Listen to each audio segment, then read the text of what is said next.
this, but in a bit. But I had treatment that ended on May the 2nd and started on April the 20th.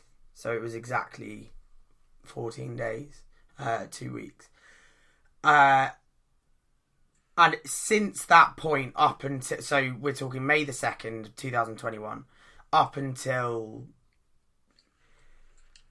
about 5 days ago, Lynn, I found myself speaking to a lot of people, obviously because of the podcast, like people are asking me about it, and you know, there's so many goals to this podcast, but I think one of the things is to change the way that we speak about bipolar and mental health in general. You know, those conversations are happening at the moment anyway, and I think it's a good time to be, you know, pushing that narrative.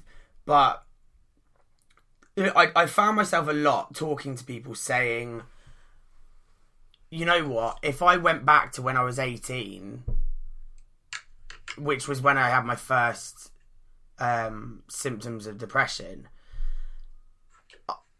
I said, if I went back there now, would I, and knew what I had experienced between 18 and 31, if I had a choice to either have it, to experience exactly the same as what I'd experienced for 14 years, or to have those 14 years without it, I simply at the beginning, Lynn, always said, like you said, I would never, ever, ever take bipolar 1, right? But then I would always follow that up by saying, but it happened and I'm here now. And I think that's something else. It's like another mantra that I live by is like, you know, even the start of this conversation, Lynn, is gone, right? So even if I want to sit here, you know, as my old, worried, anxious self, I might think, oh, should I have said something to Lynn? Or should I have been looking on my phone for notes? They should have been there, you know, all those kind of things. Like, those are the kind of things I think of, right? But then so I kind of say now, it's that thing where it's like, well, you are where you are now, and whatever happened this morning doesn't matter because it's behind you, right? You can only live in the present and the future, right? Can I just interrupt of course, and say, I kind of feel like the Lynn I was has died. Yeah. That's that dramatic. And I feel now, this Lynn I am now is like a bit like a caterpillar and a butterfly. So that Lynn, I can look back and see all the experiences and the messy life what I've had, and I can be proud that I'm still alive. Yeah. I've lived through it all, and I've muddled my way through, you know, with no real guidance, if you like, on what to do and how to get rid of it and how to make sense of it or anything like that, because they just medicate you and shut you up and that's it. You know, they don't understand the mind, not like they do in India or, you know, them spiritual aspects, because the spiritual aspect is everything. We're kind of spirits and we come to earth, right? So not everybody is very good at doing that. Some people can operate on the earth quite well. Other people have a tricky time, and that's why they want to leave, because it's so tough living it. You know, it's a tough place to come to. But I feel that Lynn has died, and this new Lynn is like my inner child, which reminds me when I was young, when I was really young, where you wake up and you hear the birds and you hear the trees and you think, oh yeah, great day. But I used to hate when it was like, I got to go to school, because it felt like a prison for me and all them things. So I liked the summer holiday. I grew up on a farm in the middle of nowhere, so it was just free. But I wake up like that now, and I see the people who try to trigger me, so I avoid the people who I don't get on with. And as much as I try to make friends with some of my family, you know, I realise they got the problem now, where I used to think I was the problem because they were right narcissists. And if you study empaths and narcissists, I was an empath, so I was super sensitive, people pleaser, try to help everybody, but they abuse you. Them narcissists will. So you have to cut them off, because they're never going to change. So every family is a bit dysfunctional. But I do feel like I'm a totally different person. You hear them silly quotes and that, don't you? Like, oh, the caterpillar and the butterfly. But if you talk to anybody who knew me then and knew me now, they would say I just become more of myself, you know, more confident and all that. Where I was hyper anxious person with bipolar, everything felt uncomfortable. Everything felt uncomfortable.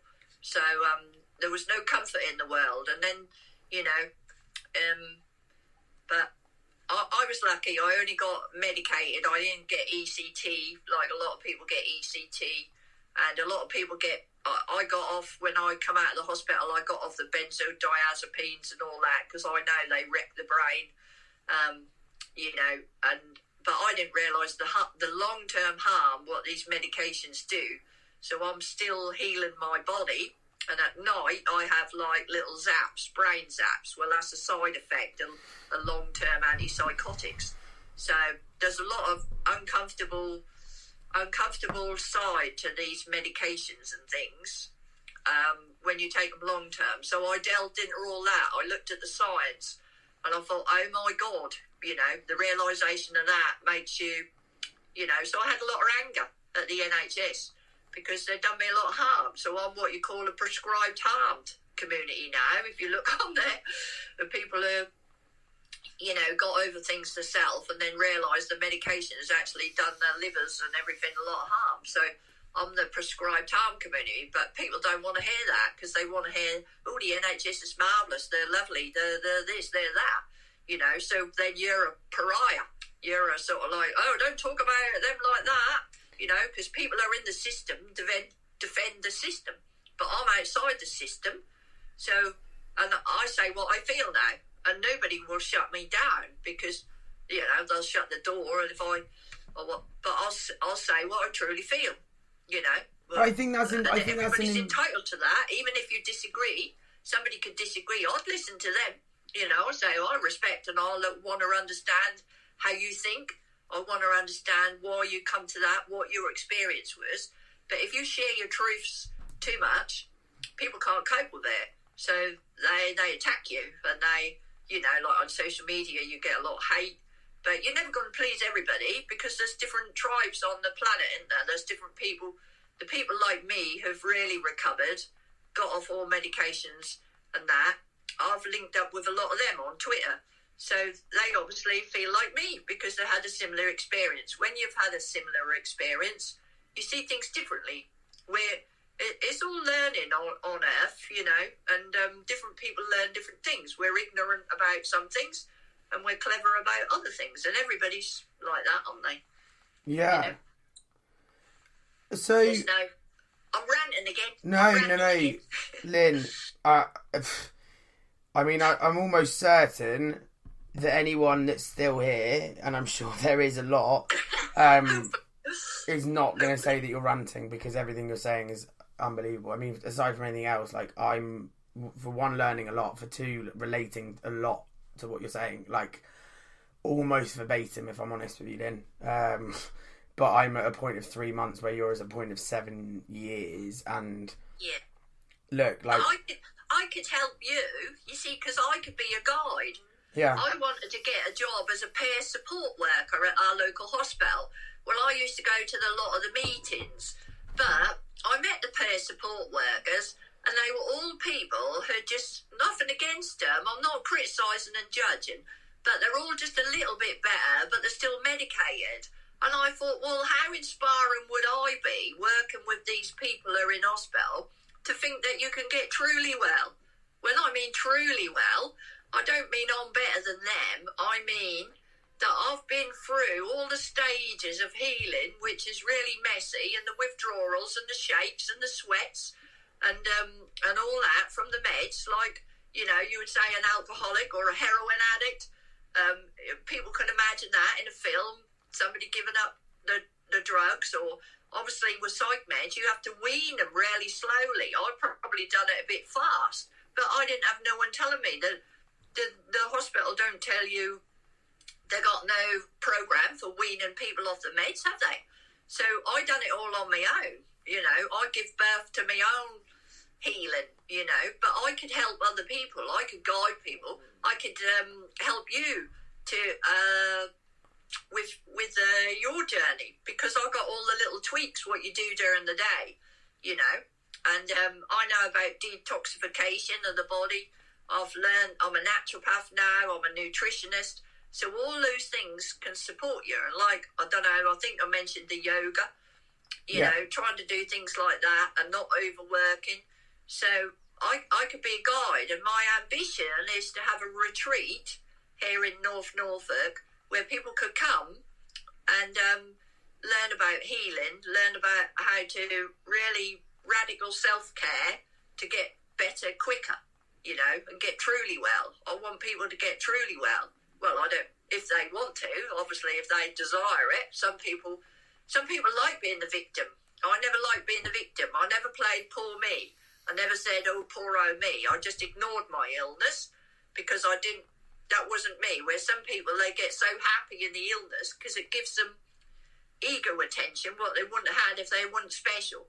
Sometimes that makes you special. The ego will either like to be superior or it likes to be a victim. So when you notice somebody being superior, you say, aha, they're in their ego. If they're playing the victim, they're also in their ego. The child ego, you see, which wants to be looked after and all that. So there's a lot to it. The ego, empaths and narcissists, the nutrition, the yoga. You have to work on it all in your life, you see. But I could help other people, and I want to have a retreat where people could come and, you know, and learn about that. That's my ambition, to do that. Whether that'll happen, I don't know. 100%. 100%.